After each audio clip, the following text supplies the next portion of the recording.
What a wonderful.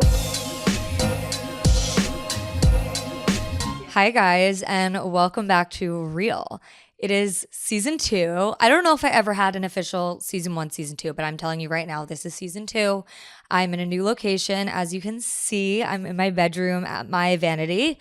And it just kind of feels like a comforting new spot to chit chat with you guys. I want it to feel like we're just having a one-on-one chat. I have a lot of guests coming up also, but I took kind of some polls. I saw what you guys wanted, and it seems like everyone really likes the format of having me just be me by myself. So I can definitely do that more, and I'm excited to chat with you guys more. This episode is really just a life update because I have not chatted with you guys in a while. It's been a minute. So I have my notes app here, and we're just going to catch up on everything. We're going to start from today because I feel like I want to give you a little daily rundown of what I've been up to. I slept in this morning. It's a Monday, and went to SLT for the second time, actually. Okay, first of all, the instructor was like very hard. Like she was like not like having it. And I was like, no, girl, you need to understand, like, this is my second time here and I'm kind of no idea what I'm doing. And like she was correcting me and I know she was like trying to be kind, but I was actually like nervous because I felt like I was gonna like fall. Like SLT is so hard. Like I was falling off the platform. But really, really good. Like if you guys haven't tried it and you're looking for a step up from like a New York Pilates, it makes your heart rate a little bit higher than like a New York Pilates type of thing. New York Pilates is very specific to certain parts of your body. SLT is a little more like revved up and like very fucking difficult. But I'm definitely gonna go back because I just like live so close to one of the locations that it makes sense. But I've been having the worst like weak legs this week. Do you guys like when I just come on here and complain? Because I feel like this is just what I do. But I've had the worst like the week before my period. I feel like I've talked about this before. I get the worst like weak legs. I also was bawling my eyes out yesterday. Like, please, someone help a girl out. But I like having the worst pulling feelings in my leg. And I woke up this morning and I was like not gonna go to the gym. But then my boyfriend was like, I'm gonna go downstairs to the gym. So then I'm like, okay, fine. I just like need to go get a workout in. And it's so much easier for me to be motivated by a class. Like if I don't feel like working out, don't make me go to the gym because I'm just like, I'll do it, but it's not going to feel like I really, because you put me in a class, like I'm doing my shit. Like I'm getting it done because I'm a fucking show off and I need to, like, I'm a little competitive when I'm in a class. Like I'm like, people can't see me slacking. Like I can't slack. Like I'm in a class. Like I got to prove to the teacher that I'm the best. Like I don't know if that is the people pleaser in me, but people pleasers anonymous when you're in a workout class. If you're a people pleaser, please let me know. Do you ever feel like you have to like show up and show out? Because that's literally how I feel every time I'm in a class. But anyways, yeah, SLT was good. Came home, made a nourishing, delicious breakfast. In a fixation right now of doing the Dave's Killer Bread everything bagels. I do an everything bagel toasted, and then I do 2 eggs like over medium. And then this is like really weird, but I have this like all natural grape jelly, and I just use like a whole Kerrygold butter, put it on the bagel, 2 eggs, smash it on there, cut it in half. It's crack. It is crack. And I don't know if I fixate on this because when I used to go to gymnastics, not competitions, but when I used to go to practice when I was younger, like little, like maybe 3rd grade, 4th grade, my dad would like make me 2 eggs on a bagel, like a bagel sandwich, and it would have butter and jelly on it. And it like tastes like comfort and home to me. I don't know why. It's so weird. So anyways, I had that this morning, made one for the boyfriend, and just been working and catching up on life because last week I'm pretty sure he had COVID. So he was like laying around sleeping a lot and he had it in his stomach. Guys, if you have had a mystery illness where you're like having literal diarrhea, and like I'm so sorry to him, like I feel like bad exposing him, but if you've been having kind of like hit in your stomach and then afterwards you get like a cold, it might be COVID. We don't know that he had it, but like I think he had it. I'm pretty sure. And it's coming out in a cold now. So last week felt like so weird because he was sick. So then I was like taking care of him and I felt like I didn't get to like have my normal routine. I also have just wanted to update you guys on not only the 6-week challenge that I'm doing, which maybe you guys are part of it, some of you, I created a broadcast channel on Instagram and I'm doing a 6-week challenge, which you guys can totally just join now. There's no like rules on it. It's free. It's kind of like I'm doing a test run to see if there's anyone that actually wants to do this in the future. And I have specialists on it. Like it's not just like me drawing up random whatever. I have a nutritionist that's on the program. I have a therapist that's on the program, and I have a fitness person, a fitness instructor that's on the program, a fitness person.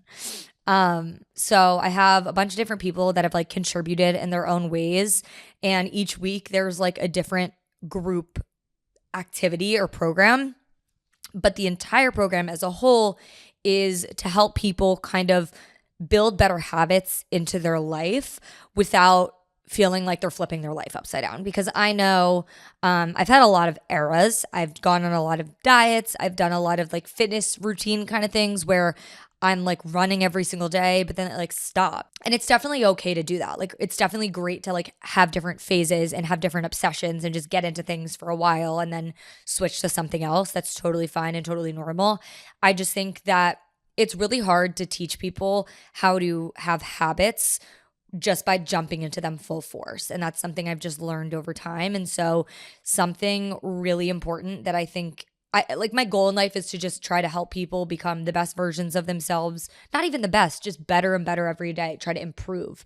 And if I could even like teach them one thing that they can take away, I feel like that is a win. So with this program, there are different mini challenges each week with some overall challenges like cooking yourself 2 meals a week in like at home during the weekday, hitting like the same workout that same day. So like if I go to Core Power on Monday, trying to go to the same time Core Power every single Monday, because it's all about building these habits that will sustain for a long time. So meditation, for example, is another thing that's become part of the program. So meditating 1 to 2 days a week. None of these things are things that you have to do. They're all suggestions and things that you can incorporate into your life to help lessen your anxiety, to help empower you more, to help build up endorphins, to help just lead a healthier and more sustainable lifestyle overall. So some people might look at the program and think this is super easy. Some people might think it's challenging. Some people might be in the middle. That's the point. The point is anyone should be able to look at this challenge and be like, I can take something from this. Like even if you already do workouts every single day and that's sustainable for you, maybe you don't cook ever. And maybe you can do those 2 days of cooking a week. That's not asking a ton. 1 to 2 days a week, just that. And just trying to sustain that over the 6 weeks. And then in between that, to help your mental health, we had a therapist. We did a Instagram live with a therapist. We talked a lot about OCD.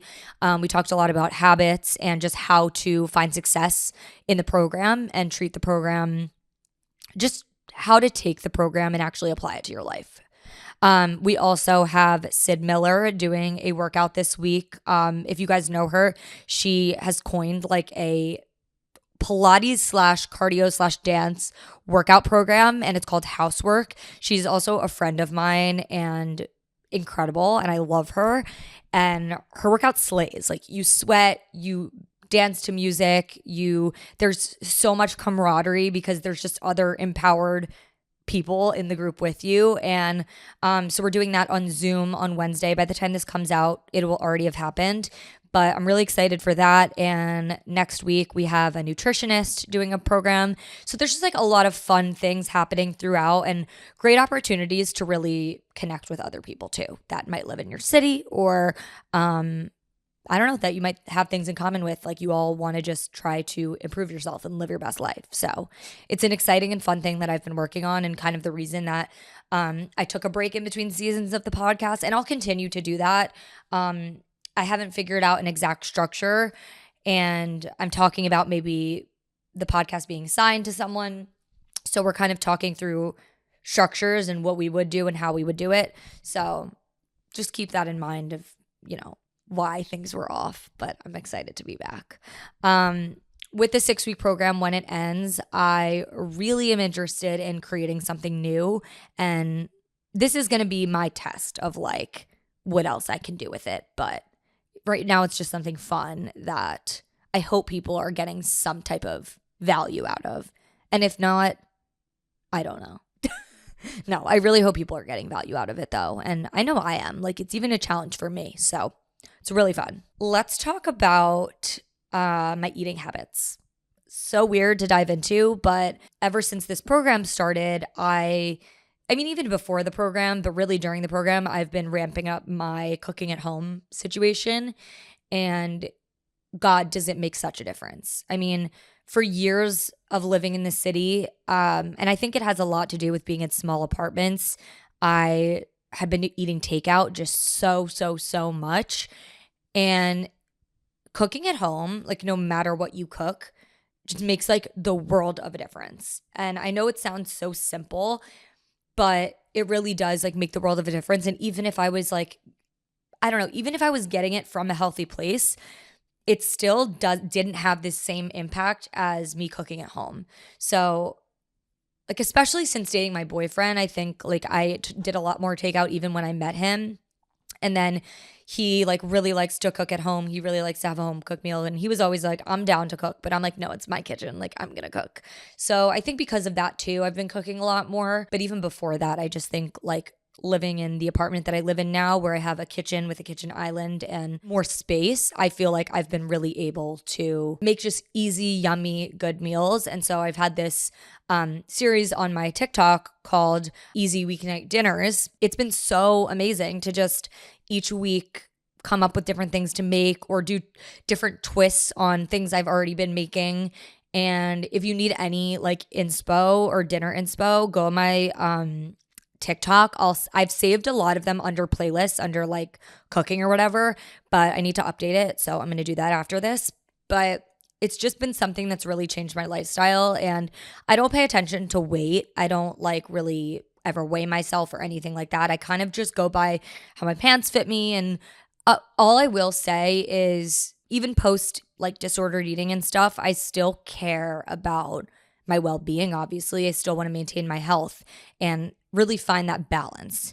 And something that's been able to just keep me balanced and keep me baseline is cooking more. And I don't know if anyone needs that little inspo or that little push to just cook an extra meal during the week, but it's something that has been so freeing. It's been really, truly freeing. Like, I make myself pasta, I make myself all kinds of things, but it's just because I made it. I put the time and the effort, and it's also so therapeutic for me and so good for my anxiety. And maybe that sounds nuts, but having that end of my day, taking my phone, putting on music, and even if it's 20 minutes of just cooking my dinner or 30 minutes, following a recipe, like that is my it's become my sanctuary and my downtime. And it's something that I didn't have that for a long time, which is very interesting. I never had it.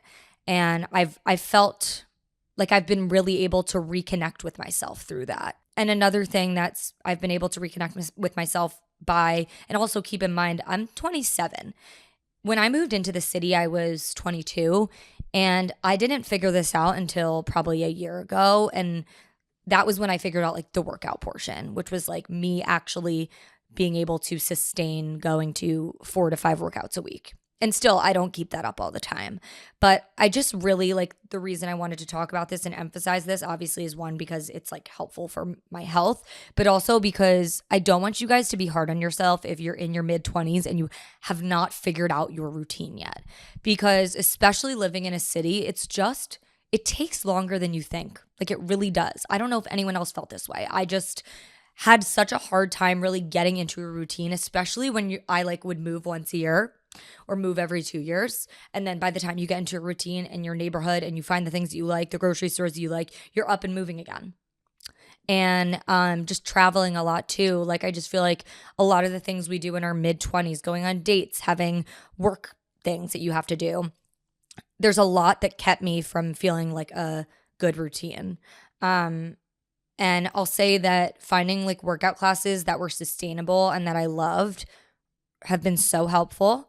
The other thing is like having some go-to recipes has been really helpful. And like a grocery store, or like finding my top 3 grocery stores, one that I can like trust the meat from and like the fish from, one that I have like good veggies. Like, having those trusted places that you can always go to is really helpful, because at first, especially again living in New York City, it's very hard to like find grocery stores and get into a routine of finding good produce and just things like that.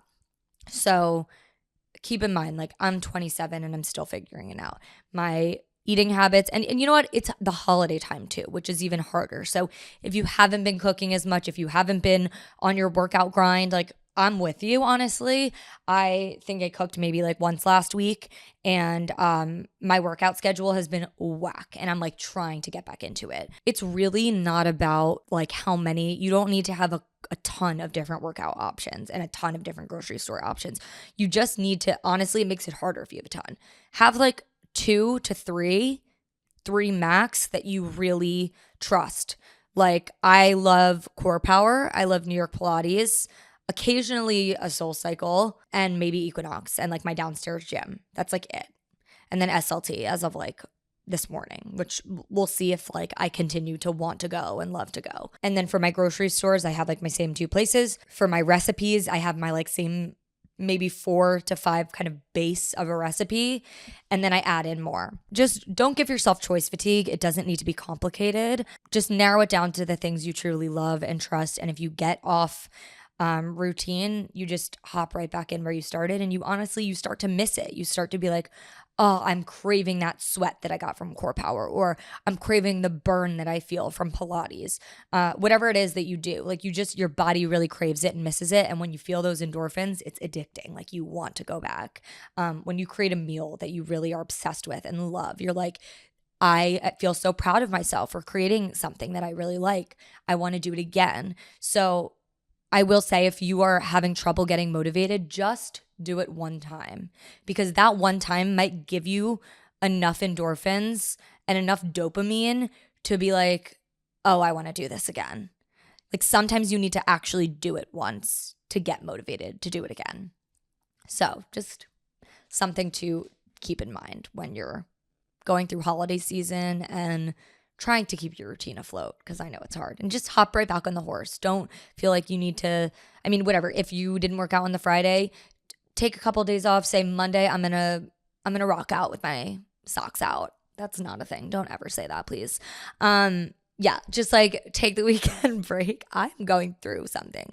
Take the weekend off and just hop right back into it Monday and start fresh.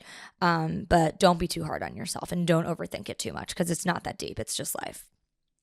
I also, speaking of food and exercise and habits, I watched this show on Netflix. I've been watching it. I'm not done yet.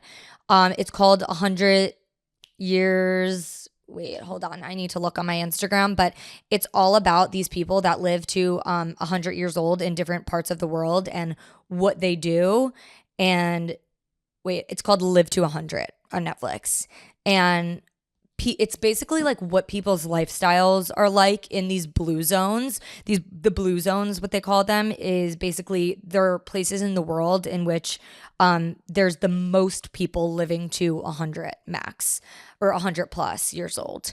And so this guy goes into these different blue zones in the world, and he talks to these elders, people that are 97, 98, and are still working on their farm every day. They're gardening, they're playing, talking to friends, they're walking up steep hills. Like, they are researching like what they're doing with their life and why they're living a long life. And I just wanted to share a few takeaways that I thought were super beneficial and helpful, and that I'm definitely going to take with me. One is community.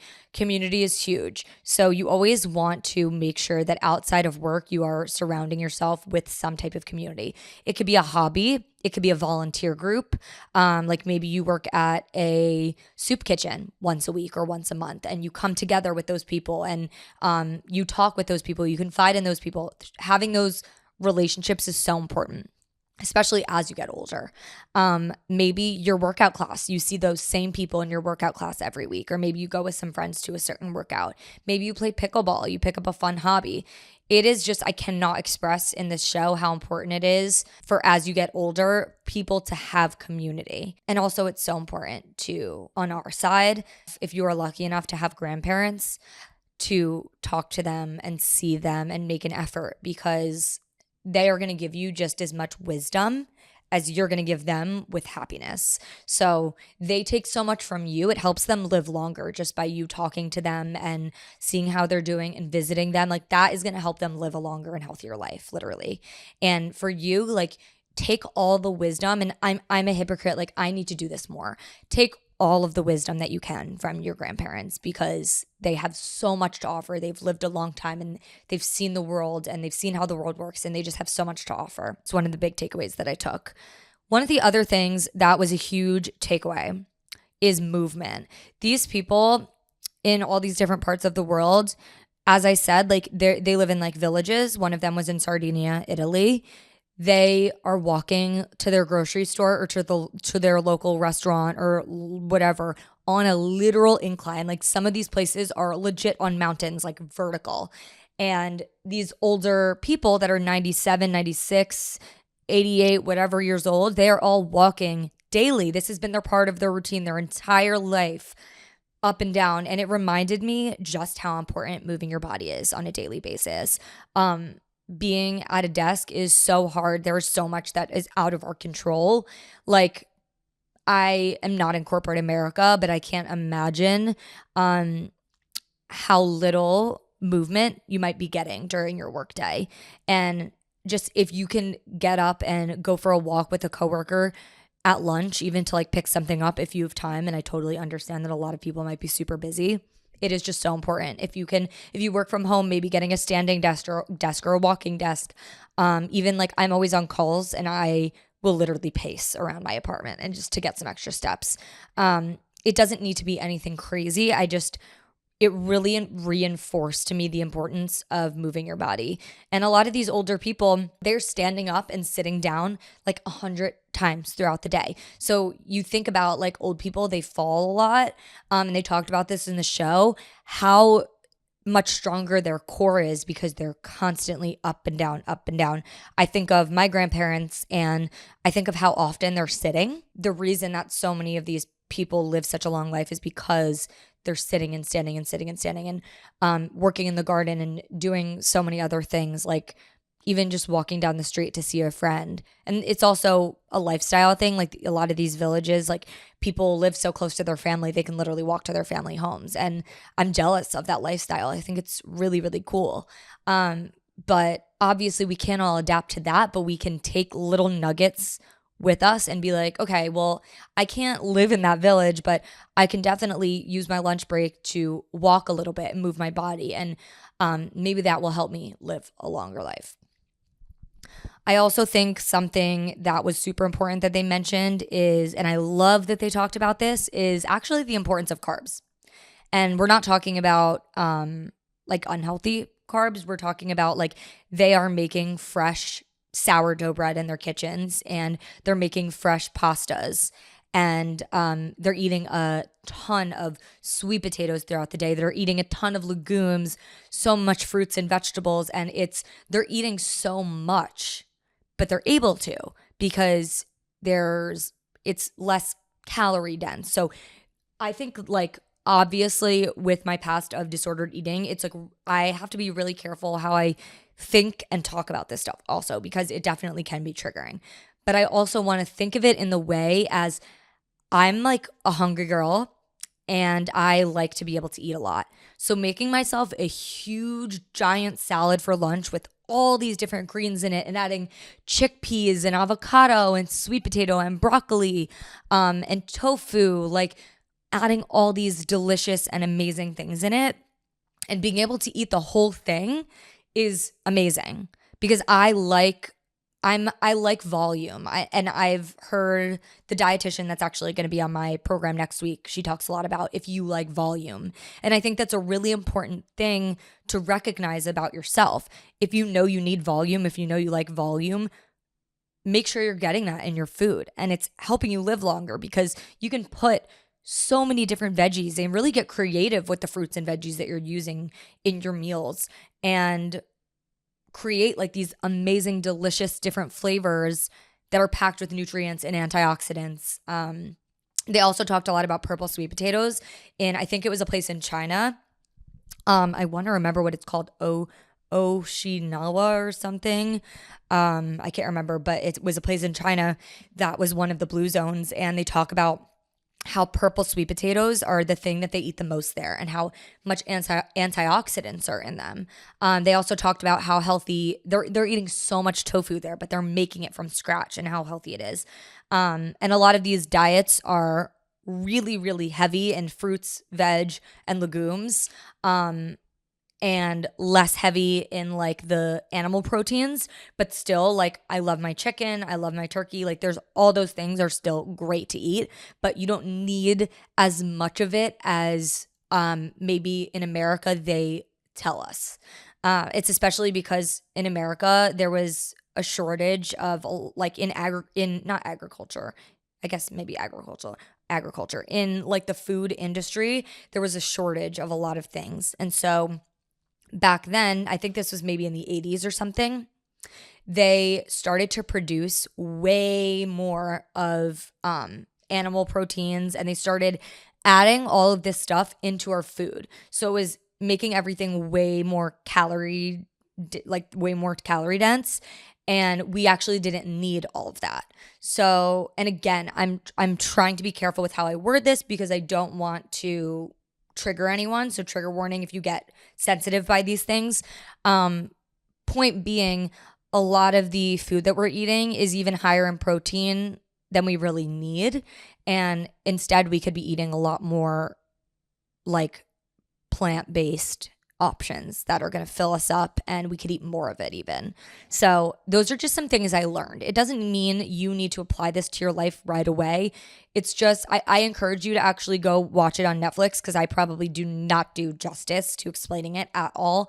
But it was just such an interesting lesson. And especially being in America, I feel like there's a lack of focus, I guess, on the foods we eat and the process in which they're making them.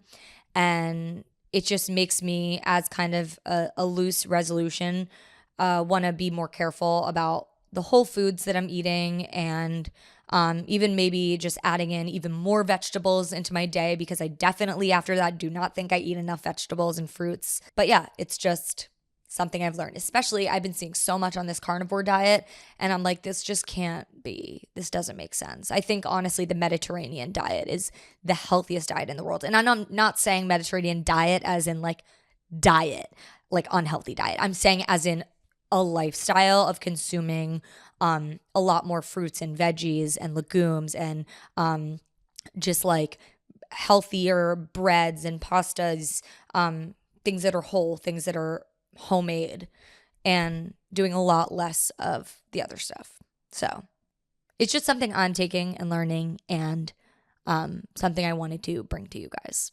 All right. Next on the agenda, we have a little bit more time and then I'm going to let you guys go, but we had to talk about my mental breakdown. I'd be remiss if I did not talk about my mental breakdown.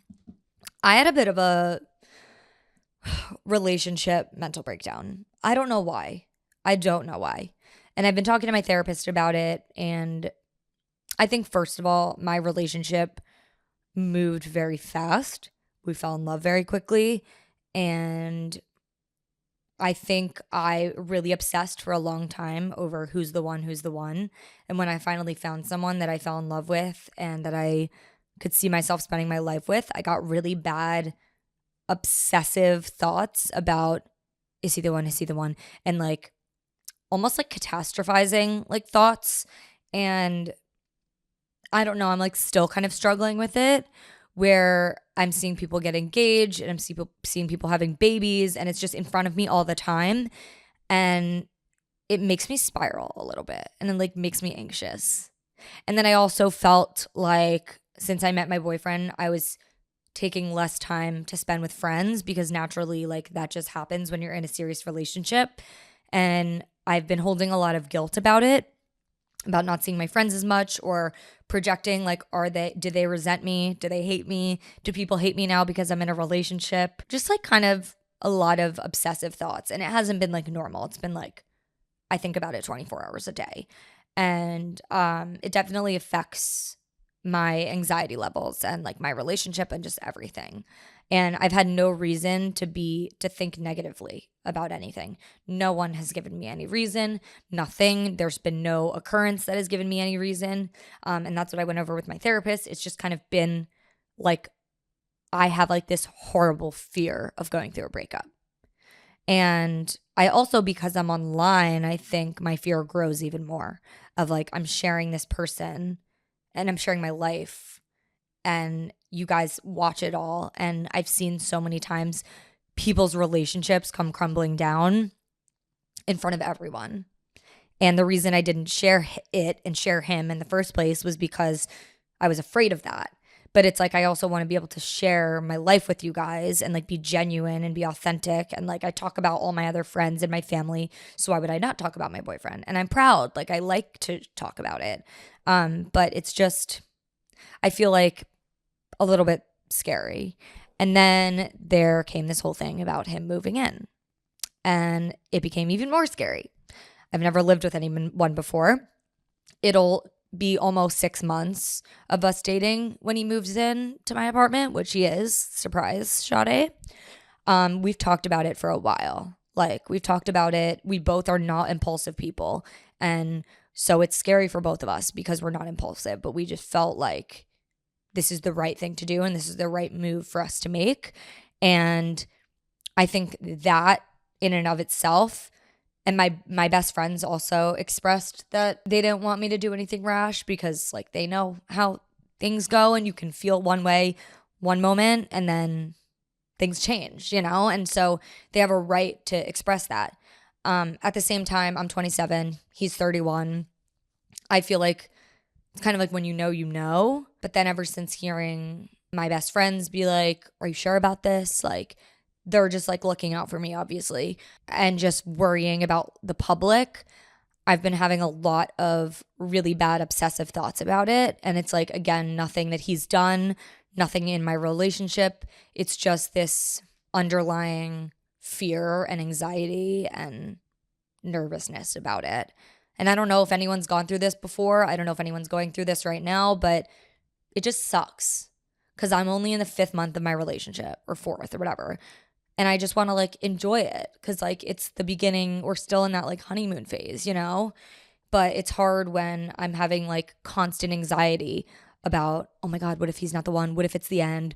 What if we're going to break up one day? What if he has to move out? Like there's no reason for me to be thinking this way. I just am. And I don't know why. So, and I said to my therapist, I was like, is it a gut feeling or is it a worry feeling? Because I was really having trouble deciphering, especially because I always talk about, is this like, I always am like, guys, trust your gut, trust your gut. But then with this, it's like, I don't know what it is. And so I'm having trouble with it. But at the same time, I just feel like it needs to happen and I just need to like get over that hump. And God, like if I'm making a mistake, then so be it. I know I love him. I know that we're amazing together. I know that he basically lives in my apartment right now anyways. He literally does. So it won't be much of a difference when he just moves in and then we start splitting rent. But I think it's just, I've been single for so long and he has too, but I think he's older. So he's at the point where he's okay with things moving faster, where I'm having a little more trouble getting myself there faster. And I also don't want to force things to be faster. I want to still be able to have our cute date nights and to be able to still feel that like spark and that woo. I guess maybe I have a fear of that like dying when we move in together. I don't know. It's a lot of things, but please DM me if you've ever had any of these crazy thoughts and like if things were okay after, because my anxiety's definitely been whack and I definitely have been like a little in the mental. But it really started after my best friends were like, really think about this because like, I don't know, like that's what triggered me. That's what triggered it. And then it was like the OCD thoughts started and then it was like the obsessive thoughts. So that's just something that I've been dealing with and like trying to overcome, but talking about it has really been helping. Anyways, that is today's episode. We covered a lot, I know. I'm so glad to be back. I truly love talking to you guys. So I'm sorry that we had to split it up like this, but very excited for a new season and new guests and new topics of conversation. And if you haven't already, be sure to follow me on Instagram because God knows what's happening with the TikTok ban. Please give me a 5-star rating and review if you haven't. Subscribe to the YouTube channel. And I love you guys so much. And I will see you in the next episode. Bye. What a wonderful world.